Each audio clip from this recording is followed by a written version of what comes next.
నేను నేను నవ్వుతూ మామూలుగా అది అది భారతదేశం, ఇది తెలుగుదేశం అని.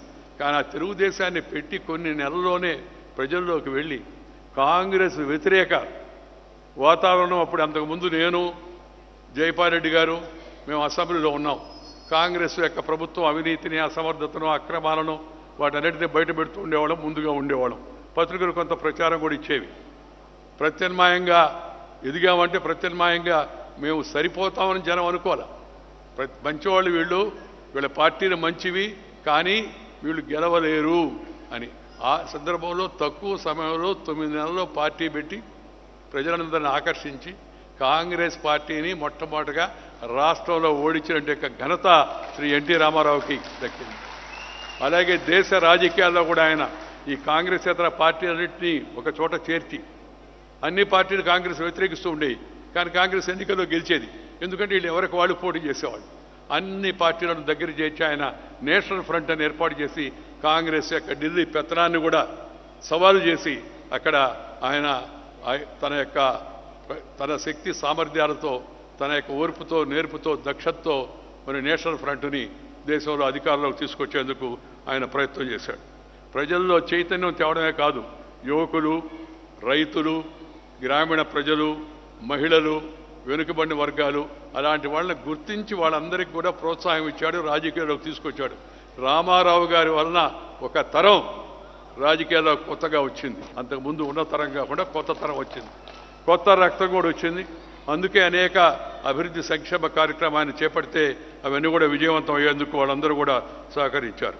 రామారావు గారు ఇంకో ప్రత్యేకత ఏంటంటే ఇందాక చెప్పారు కదా, ఆడపడుచుల పైన అభిమానం. జనాభాలో సగం ఉన్నారు, వారికి కూడా రాజకీయ అధికారం ఉండాలి, దానికి ముందు ఆస్తిలో అధికారం ఇవ్వాలని చెప్పని ఆస్తి హక్కు కల్పించినట్టు శ్రీ ఎన్టీ రామారావు గారు చరిత్ర మర్చిపోదు ఆ విషయంలో మాత్రం. అదేవిధంగా రామారావు గారు బలహీన వర్గాలు, వెనుకబడిన వర్గాలను దగ్గర తీసి వాళ్ళకి జిల్లా పరిషత్తులో రిజర్వేషన్ కల్పించాడు. అంతకుముందు లేదు, రాజకీయ రిజర్వేషన్ లేదు, రాజకీయ రిజర్వేషన్ కల్పించాడు. మహిళలకు, వెనుకబడిన వర్గాలకు ఆయన ఇచ్చినట్టు ప్రోత్సాహం అవుతుందో అది చరిత్రలో ఎప్పుడు కూడా నిలబడిపోతుంది. అన్నిటికన్నా ముఖ్యమైనది రామారావు గారు అవినీతి పరుల గుండెల్లో సింహ స్వప్నమై నిలబడ్డాడు. చండ శాసనుడు ఈయన.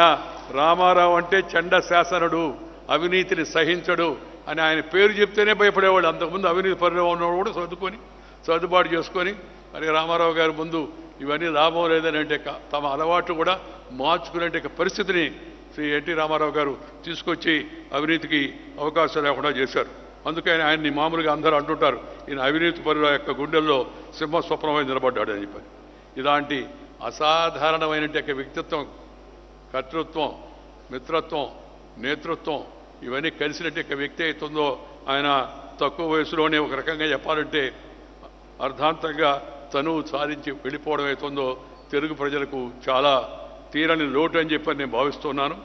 రామారావు గారి పేరు చిరస్థాయిగా ఉండాలా, ఆయన చేసిన మంచి కార్యక్రమాలు జనానికి తెలిసి రావాలా అనంటే ఆయన జీవితాన్ని, చరిత్రను ఒక పాఠ్యాంశంగా చేసి పెట్టడంలో తప్పు లేదు. దాన్ని ఎవరు కూడా రాజకీయంగా కూడా తప్పు పట్టేందుకు అవకాశం కూడా లేదు.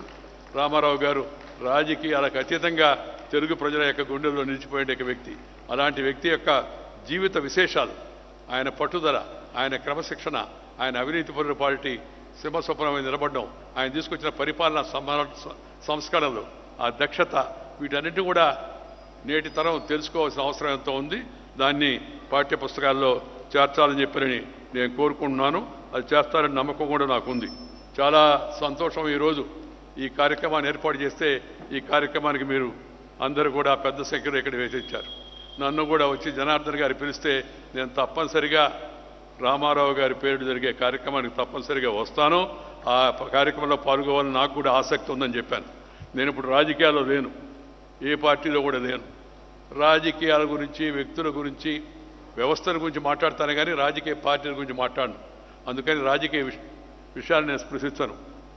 రాష్ట్రంలో, దేశంలో, గ్రామీణ ప్రాంతంలో పుట్టి ఒక అత్యున్నత రాజ్యాంగ పదవికి దాకా చేరుకొని, రెండవ అత్యున్నత రాజ్యాంగ పదవి దాకా చేరుకున్న తర్వాత కొన్ని విలువలు, కొన్ని సాంప్రదాయాలు, కొన్ని పద్ధతులు పాటించాలి.